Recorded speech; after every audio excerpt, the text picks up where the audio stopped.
Good morning, friends. Sri Ramakrishna's birthday, according to Tithi or the Hindu lunar calendar, is tomorrow. But we are celebrating it on next Sunday, 9th of March at 11 a.m. So I thought of talking something about Sri Ramakrishna, which we all know. Just it's a sharing and again listening again the things from his life. Unique Sri Ramakrishna. Sri Ramakrishna's life has been very special, very, very special, not to be found in the life of other great prophets and great spiritual leaders, or the founders of religions. One thing about Sri Ramakrishna's uniqueness is he seems to be very much our own person. It's not distant God or somewhere living far away place. It's very our own. Alan Stark wrote a book named God of All, where he describes about Sri Ramakrishna. It's a biography of Sri Ramakrishna, God of All. That is the uniqueness of Sri Ramakrishna, that the people of any faith, any nationality, any ethnic background can feel that he is our own. Just we need to know about him a little, and he seems to be very much our own person. Many who try to understand him go to feel that he is at par with any other incarnation of God, like Krishna or Rama or Buddha or Chaitanya or Jesus, because his life shows that, his power shows that, the glory shows that he is an incarnation of God for many people, many of his devotees and admirers. But all avatars, in fact, are for all. No avatar is confined to their... Buddha is not for Buddhists alone, and Christ is not for Christians alone. Only the followers of the avatars, they make them confined to their own religions or their own people who follow their dogmas. In fact, all avatars are all for all humanity. We all are benefited from Buddha and Christ and Chaitanya and Ramakrishna. They are for all. Sri Ramakrishna is also for all. Richard Shipman, an American, wrote a book called A Prophet of the New Age. And in that he describes about Sri Ramakrishna. He says, I was going from Calcutta to Dakshineshwar, and when I was approaching, I looked from the car here and there in the shops. I find in all shops there is one person's photograph, one person is looking through the pictures from all shops.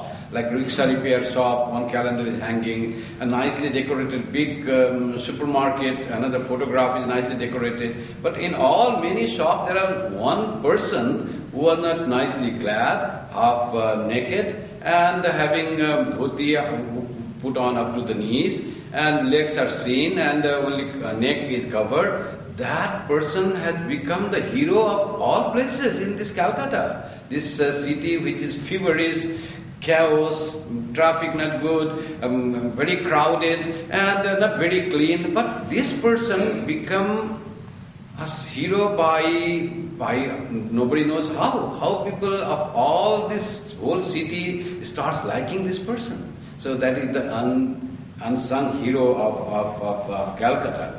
But Sri Ramakrishna was not confined to Calcutta in the time to come. In his very quick time, how he became a name known to all, no other incarnation had that time. You may say it was the 19th century and early part of the 20th century that came. There was more of transport, more of communication. That's why it might be that.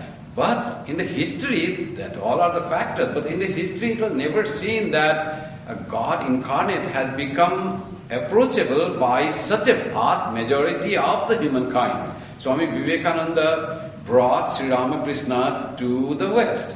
Even without speaking about Sri Ramakrishna, he gave Sri Ramakrishna's message in modern language.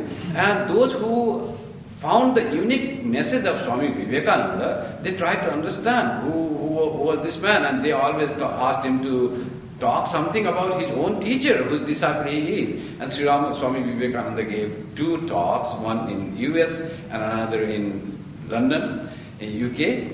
And he talked about Sri Ramakrishna and is combined now as my master. There he speaks the greatness of Sri Ramakrishna and owes everything that has been done by Swami Vivekananda to his own Guru. Whatever good I have done to the people, whatever good I have spoken, whatever I could make any contribution in a positive way, that is all by my Guru Sri Ramakrishna. If there has been any shortcoming, that is my own. He took the responsibility. So that way, Swami Vivekananda knows the uniqueness of Sri Ramakrishna. There is a book by Swami Ghanananda, the founder of our UK Center and our Mauritius Center. And he wrote a book, Sri Ramakrishna and His Unique Message.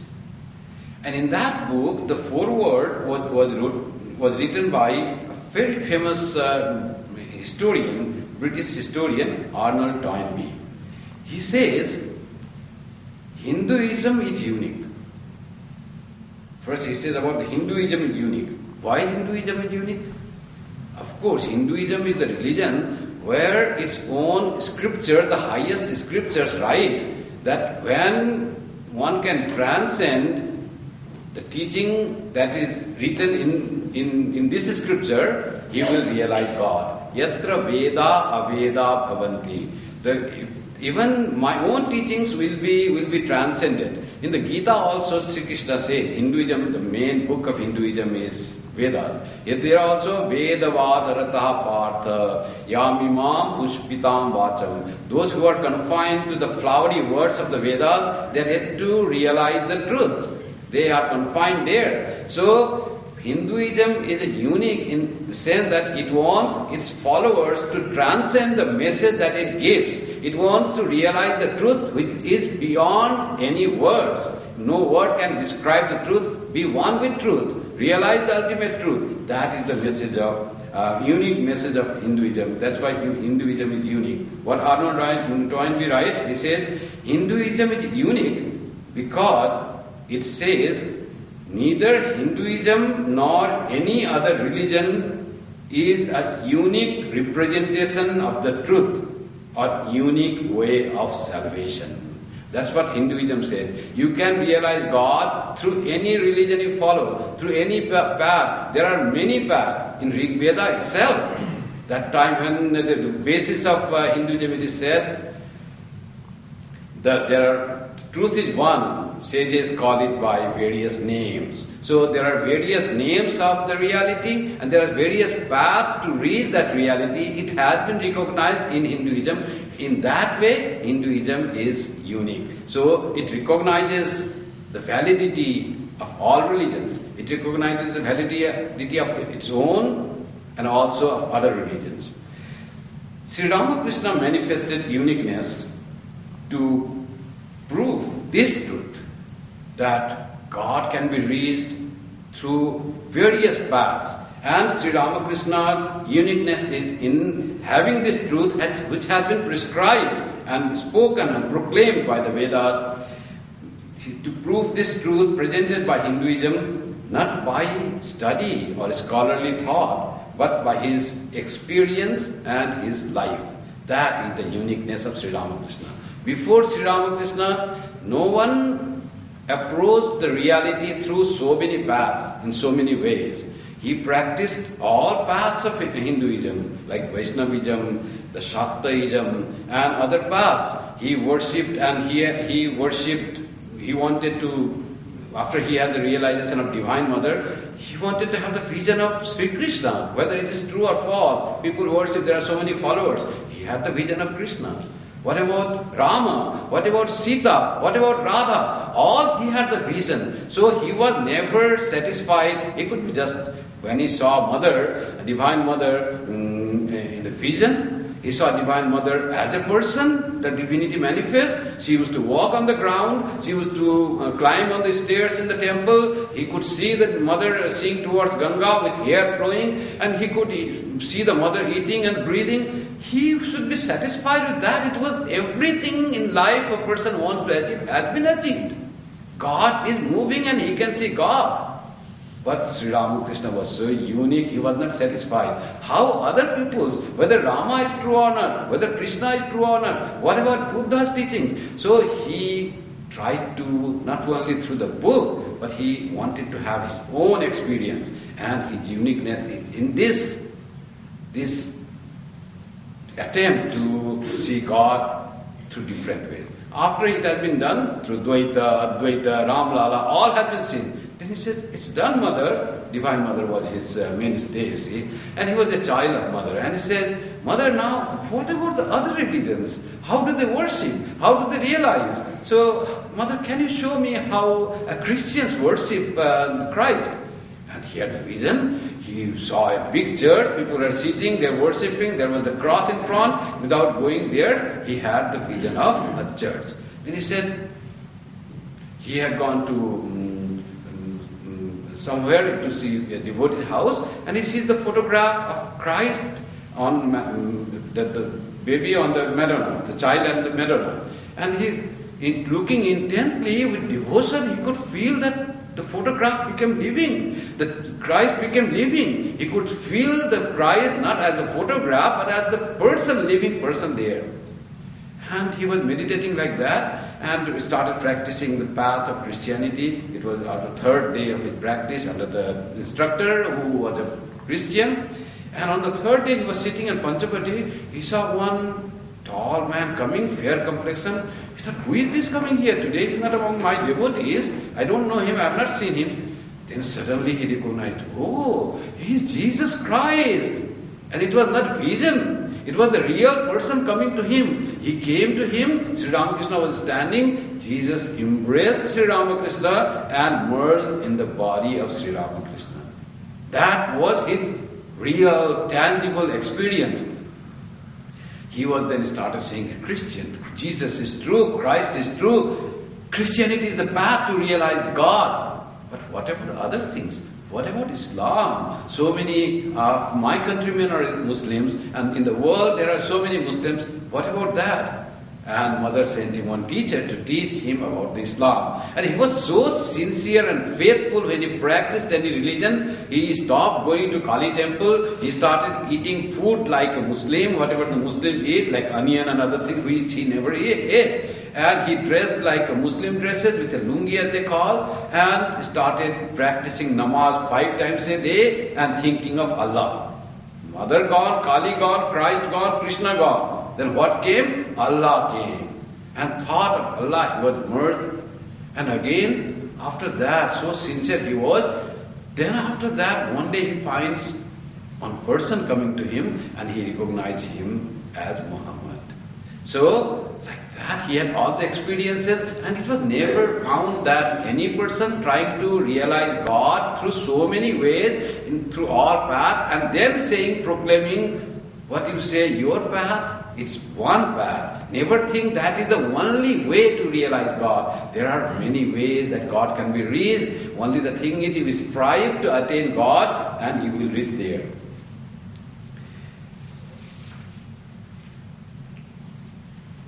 And what was the unique way of his realizing Divine Mother first? It was the method of his realization of Divine Mother, the first vision he had, was only through love of Divine Mother and through intense yearning. I have to have the vision of Mother, otherwise life is worthless. That itself is unique in the history. Only, Mother, I want to see you. Without you, life is useless, living is useless, and I cannot stand being away from you. And for that, he was praying, and the day passed, Mother didn't show. There was no vision of Mother. Mother has not come to him. Then he said, Mother, one day, another day passed, and I have not a vision. People in the past have seen you. Ram Prasad have seen, Kamala Kanta have seen, and why are you depriving me of a vision, Mother? Next day, Mother not coming. The agony of separation from Mother became so much. He was crying, Mother, and rubbing his face, and finally he had the vision of Mother. Then, after this Mother's love was consumed and he had the vision of Mother, Now that love was still there, that intense love, but its direction was changed. Another uniqueness. Now the direction was changed towards the humanity, human beings. I want to share my earning of this spiritual knowledge and experience. I want to make other people all joyful like I am. Mother, please send the devotees, please send the human beings. Not that I will be in bliss and I don't care for others. I care for others. That is another uniqueness of Sri Ramakrishna. All avatars, in fact, tried to help the devotees. And then he starts crying. As he cried for mother, please show me. Now he cries, oh devotees, where are you? Come to me. My mouth is burning. I can't share my spiritual realization to you. So like that he started feeling and crying, literally weeping for people to come and share his knowledge and spirituality. That was his devotion for the human beings, as equal as it was for the Divine Mother. And gradually people started coming. And when Sri Ramakrishna was agonizing, there was talk going of his marriage. And there was found one girl. Finally, Sri Ramakrishna himself said, go and search there. Why are you searching here and there? Who will give marriage in marriage their daughter to a person whom everybody called a madman? So marriage took place and Sarada Devi became his wife. Now, how did he treat his wife? Another uniqueness of Sri Ramakrishna, never heard in the history of any other great spiritual leader, any incarnation. There were, Sita was mother, divine mother, Yasodhara was given the importance of this thing, and like Buddha, and everywhere it was Maya Devi, Yasodhara Maya Devi was the mother of Buddha. So like that in all cases there was Vishnu Priya of Chaitanya Deva, and even Mother Mary of Jesus Christ, who is called Mother of God by many Christians believe. But what spiritual empowerment was given to all these Shaktis that came in the life of great spiritual leaders? They all became great to support the incarnations. Jesus, the Mother Mary loved Jesus, she is Mother of God because from her was born Jesus, who is God. Sita helped Sri Ramachandra. Radha loved Sri Krishna as a great devotee. But what about their spiritual ministration? Here Sri Ramakrishna went one step further. Sarada Devi, he worshipped as the Divine Mother, as the God himself. Sarada Devi was worshipped, offered all the fruits of his spiritual realization. And then he asked Sarada Devi to take care of the people. Sarada Devi said, I am a woman, how can I do? Do you think I have alone come to do all these things? You will have to take care. You have to manifest the divinity of motherhood of God to the people. And Mother was empowered to be the spiritual leader. No other incarnation, no other spiritual leader had done this in the history. Uniqueness of Sri Ramakrishna. His love for his disciples, particularly Swami Vivekananda. And Swami Vivekananda, how he loved? He loved as his equal. The disciple was put at the same footing as himself. And one day, disciple was little, like he said, how he can compare with Sri Ramakrishna? The more he knows about Sri Ramakrishna, the more he thinks he's not equal to him at all. One day Sri Ramakrishna was smoking and Swami Vivekananda also used to smoke. And Sri Ramakrishna said, you smoke from this first. He gave to Swami Vivekananda, smoke from this. I said, it's your hubble bubble. And he was catching hubble bubble's hole with his own fingers. How can the disciple touch the finger of his guru with his own lips? He said, please remove, I'll have it. No, you have from me. He did. He was asked to do that. And after, to his amazement, after he took some puffs, Sri Ramakrishna is taking his own that thing to smoke himself. Swami Vivekananda put his hand. What are you doing? My lips have touched your finger. It has become unclean. So please at least wash your hand. Sri Ramakrishna says, what are you saying like a mean person? Are you and I separate or different? What you are, that I am. Taking disciple to the state of his own self. That was Sri Ramakrishna's uniqueness. Once after Sri Ramakrishna passed away, there was a complaint from someone, mother to Holy Mother, Sarada Devi. They said, Mother, here people are worshipping Swami Vivekananda and Sri Ramakrishna is placed on the same level on the altar. Swami Vivekananda was after all a disciple. Sri Ramakrishna is Guru, he is accepted as incarnation of God. But is it not sacrilegious to put the disciple and Guru on the same platform? Holy Mother, is it right to do that?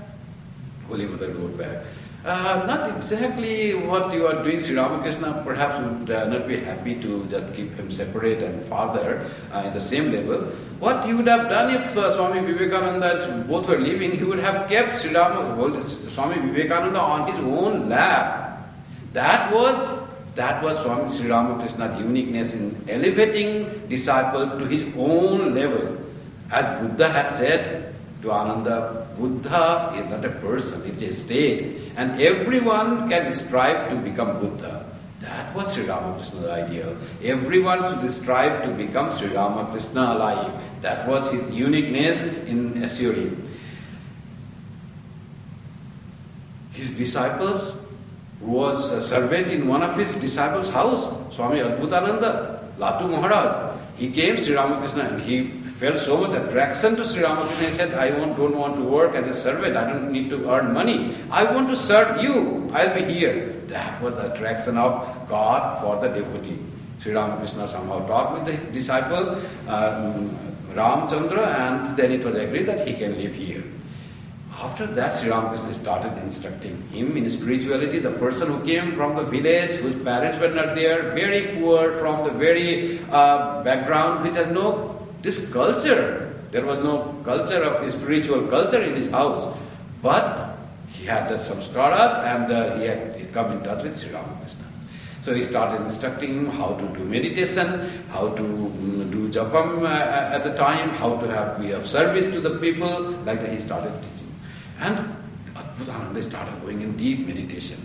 Once he was sitting near the Shiva temple, Sri Ramakrishna asked him, and it was summer time, we were all sweating. Sri Ramakrishna saw that Adbhutananda, small boy, Latu, was in sweating and deep meditation. What Sri Ramakrishna did? He went to his room, brought a hand fan, and started fanning his own disciple. That was the unique love of Sri Ramakrishna for his disciples. Every disciple of his felt that Sri Ramakrishna loves me most. Every one of his disciples felt. Swami Vivekananda felt, Avedananda felt, Adbhutananda felt, Premananda felt, everyone felt Sri Ramakrishna loves all. Perhaps he loves me most because his love was so unbounded towards his own disciples. Sri Ramakrishna's another uniqueness was he could find the lost centers of pilgrimage. There was a criticism that whether Chaitanya Mahaprabhu was there or not, whether he was born, was he a great person. So is his birthplace that we worship today, why people don't have any feeling. So Sri Ramakrishna also once went there in the temple where he was supposed to be born. It's called Navadvip. And he didn't feel any inspiration. He was going on a boat and on the middle of Ganga he suddenly felt Chaitanya Mahaprabhu dancing on the Ganga river. Then he said, oh, original birthplace was here.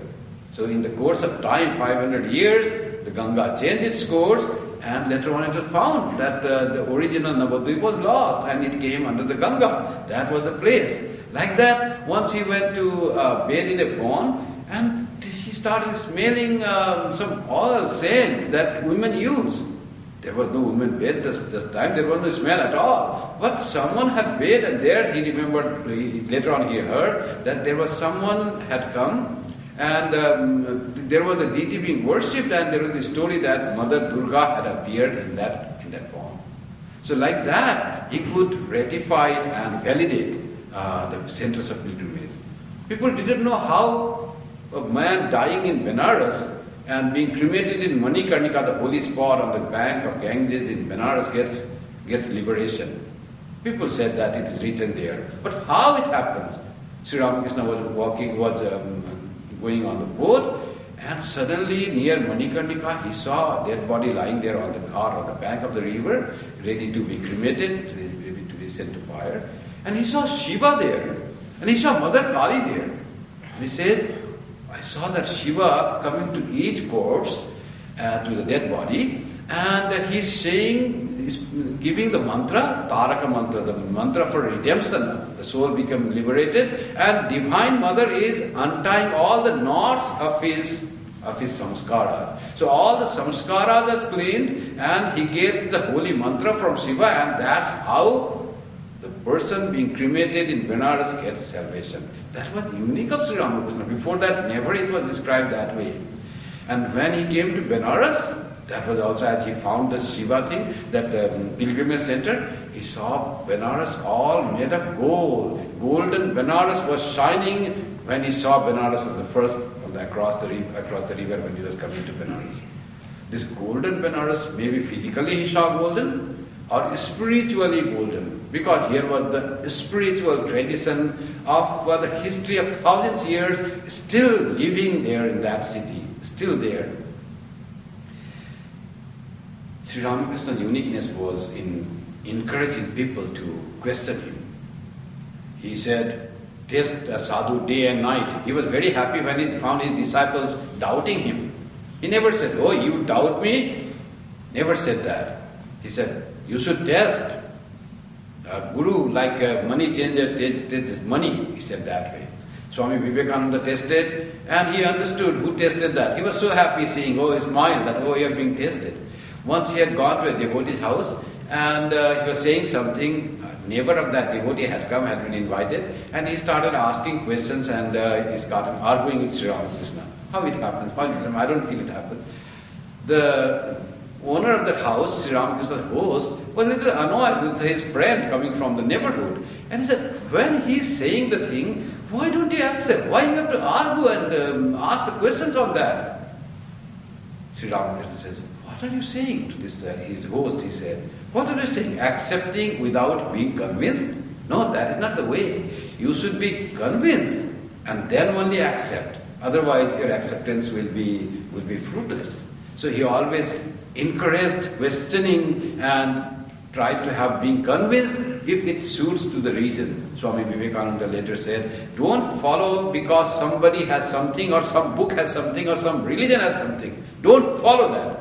Follow only if what has been said suits to your reason. You feel convinced, yes, truth is being accepted. Follow that. And that was the extension of what Swami Sri Ramakrishna had said to this person. He must have learned such things from Sri Ramakrishna. Swami Vivekananda said, I have said nothing but Sri Ramakrishna's words in the modern language. Sri Ramakrishna never was confined to Hinduism only. What was Sri Ramakrishna? Sri Ramakrishna, you cannot say he was Hindu. He had practiced all religion. He had realized all different forms of God. He was beyond the limitation of any religion, any faith. That was Sri Ramakrishna. That's why we in the Ramakrishna mission also don't believe in conversion. Don't believe in conversion at all. There are people of different faiths, different religions. They accept Sri Ramakrishna as the ideal, but they don't become Hindus. They don't become any other religion. There are people who get the initiation. Muslims are there, Hindus are there, Buddhists are there. There are so many are there, but all remain and retain their own religion. So that thing, following Sri Ramakrishna, one doesn't have to change their religion because Sri Ramakrishna is for all, he is God of all. That is his uniqueness. Swami Vivekananda called him Avatara Varishta. Why did he call him Avatara Varishta? Was he belittling other avatars?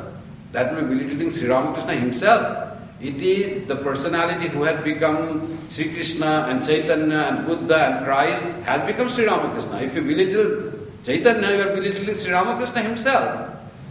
So, what he meant by Avatara Varishta is Sri Ramakrishna had to come with so much power to preach in this challenging time of this 19th century, 20th century and coming times, that he manifested the greatest powers of Avatara that had not been manifested or was not needed to be manifested in the past. That in that way, Sri Ramakrishna is Avatara Varishta. Swami Vivekananda also said, Sri Ramakrishna is such unique. In the My Master he writes, he's so unique. He had a keen intelligence, very simple, extremely simple life, but highly intelligent. And Swami Vivekananda says he was intelligent like Shankara. He had the Shankara Acharya's intelligence. And what about his heart? He says his heart was as large as the heart of Buddha or Chaitanya Mahaprabhu. He accepted all. So Chaitanya's and Buddha's feeling with Shankara's intelligence, that was combined together to form Sri Ramakrishna. So much power of head and heart was Sri Ramakrishna. In that way, Sri Ramakrishna was Avatara Varishta. And later on he described who is Sri Ramakrishna. He said, I can describe him as love personified. L-O-V has become human being, that is Sri Ramakrishna. And he wrote that, Swami Avedananda wrote, Swami Vivekananda wrote, Achandala apratihatarayo yasya prema pravaha. Swami Vivekananda wrote this.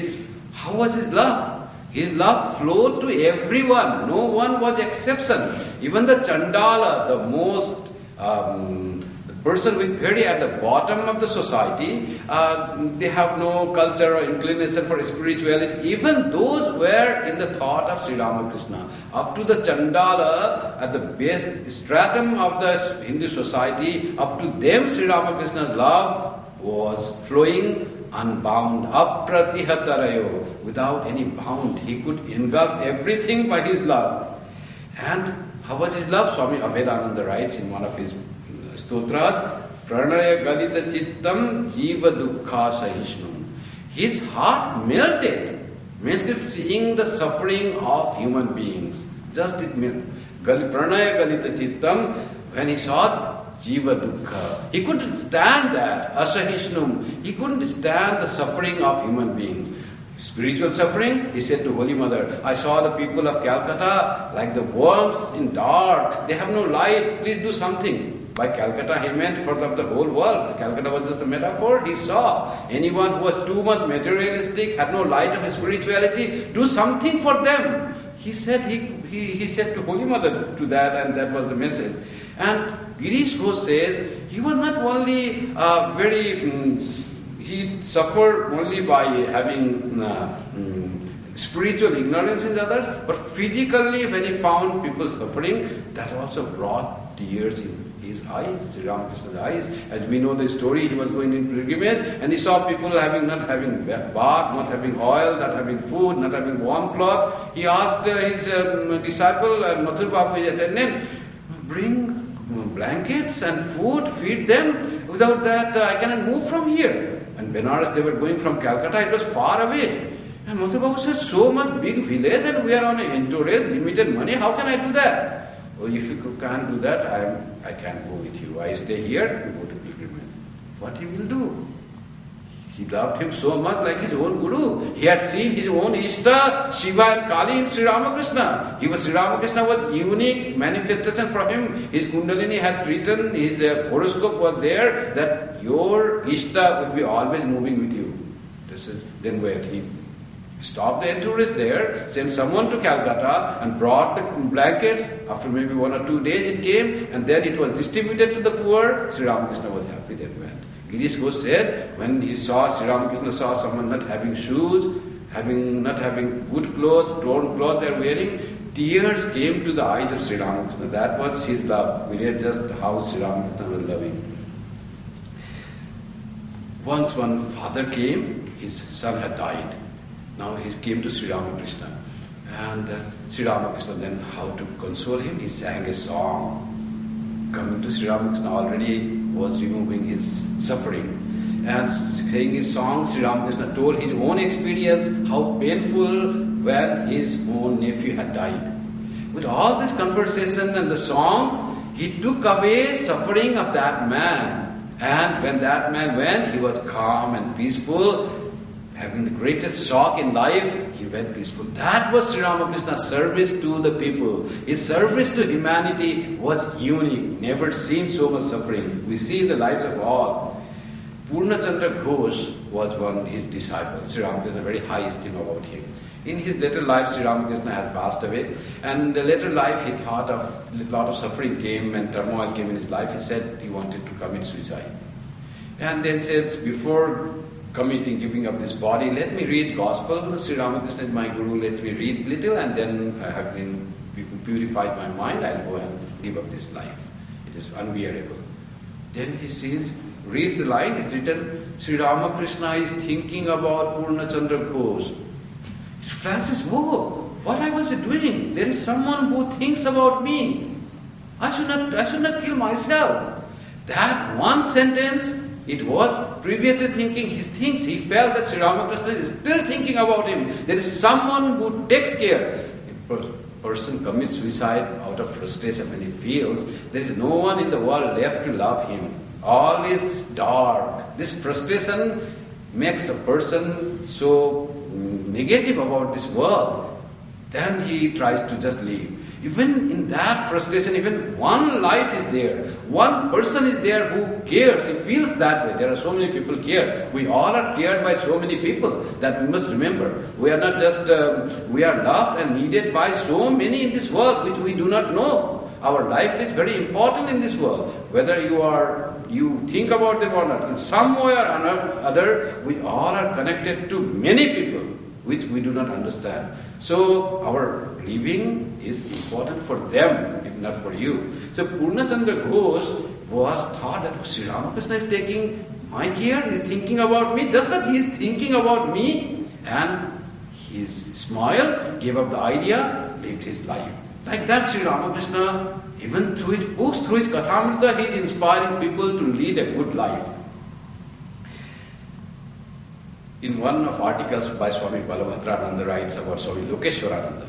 Swami Lokeshwarananda is to ask one old monk, senior monk, and he asked, Swamiji, how are you? So that person said, I am fine. Why should I not be good? I have a wonderful attendant to take care of my life. Throughout my life I have been taken care of by a wonderful attendant. Why should I be sad? This life passed very joyfully because of that. And who was that attendant? Sri Ramakrishna. In the beginning of life, devotee worships God. And later on he feels, it's not I worshipping. I find him taking my care in every step. In one of the poems it is said, I don't know whether I worship him or he worships me. In Bengali it says, Bhebe mori bujte nari se bhoje ki ami bhoji. It's that relation becomes whether God worships me or I worship God. He is inseparably one with me and I cannot live without him and God also cannot live without devotee. That love Sri Ramakrishna could manifest by taking the form of human being. That is the greatest uniqueness of Sri Ramakrishna. And how much was his love? He was mad with his love. Chira unmada prema patha. That's what Swami Vivekananda said. You cannot measure the love of Sri Ramakrishna for humanity. He was like a mad ocean becoming mad with love. That's Swami Vivekananda wrote in the prayer song. Chira unmada, always mad. And that was the high waves of love is coming and inundating the hearts of the human beings. That was this love for humanity, and so pronounced love, not when only he was in life, but that love, what it did. Swami Vivekananda wanted to meditate and be in samadhi, and Sri Ramakrishna asked, what do you want? I want to be in samadhi, immersed in samadhi now and then, coming to this plane, eating something, and again merging in deep samadhi. I want to be in that place. Sri Ramakrishna says, what are you saying like a small-minded person? I thought you will be like a huge banyan tree where people suffering from the world will come to you and they will rest under your shade and they will be free from the scorching heat of the world through you. And that way you want yourself to be yourself immersed in samadhi, not caring of the world and of the humanity. No, that can't be. The key to your samadhi And your wish to be immersed in samadhi is with now me. Now you have to work for the good of the world. You have to give that message. And he impelled Swami Vivekananda. And he said, your very bones will teach to the people, will give the message, will give the solace, will give peace. And that's how Swami Vivekananda, large heart, huge heart of Swami Vivekananda, who himself says, I don't know anything of your intricacies of your religion, Hari Bhai. But I feel my large heart has expanded. I have begun to feel for the people. I have feeling for the people, for the suffering of the people, for the poverty of the people, for the disturbance of the mind of the people. I have started feeling for the people. Let aside your religion and your philosophy and metaphysics. I don't need that. That Swami Vivekananda, how did it become this Swami Vivekananda to this transformation as a lover of mankind? This was Sri Ramakrishna impelling him to work for the people, to give life for the people, to give peace to the people, and in that process, give up the peace of samadhi that you were having. That was Sri Ramakrishna. Isn't he mad like a mad wave of ocean mad for the love for the humanity? That is the uniqueness of Sri Ramakrishna. Swami Shivananda, Mahapurush Maharaj, second president of our order and direct disciple of Sri Ramakrishna. He said one beautiful thing. He wrote, he said, whether Sri Ramakrishna is man or incarnation or a godlike person or God himself, I do not know.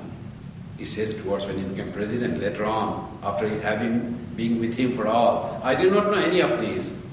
What people understand by the term God, if you think him to be so, you are belittling his greatness.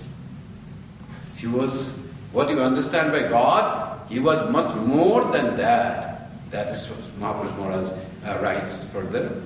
Whenever you are at a loss, pray to Sri Ramakrishna, heart and soul.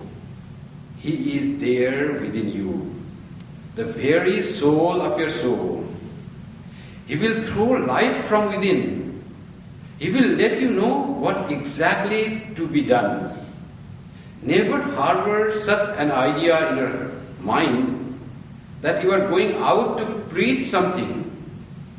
The Master himself preaches his message. What you and I can preach about him?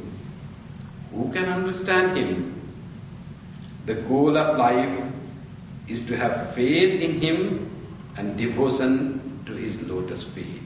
Realization of God, attaining Brahma Jnana, those are maybe ultimate goal.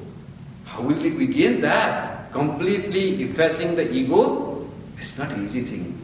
But what we can do, pour our heart and soul to Sri Ramakrishna and have full faith that he is always with us in our heart to guide us, to protect us, to show us the way and to take us beyond all difficulties and problems that often come in our life. He is there for us. That faith, to attain that faith, is the goal of life. When we have Sri Ramakrishna in our heart, in that intensity, all these Brahma Jnanas, if they are to follow, they are followed. Let that come. So let us love Sri Ramakrishna with all our heart and soul. He will not fail us, never.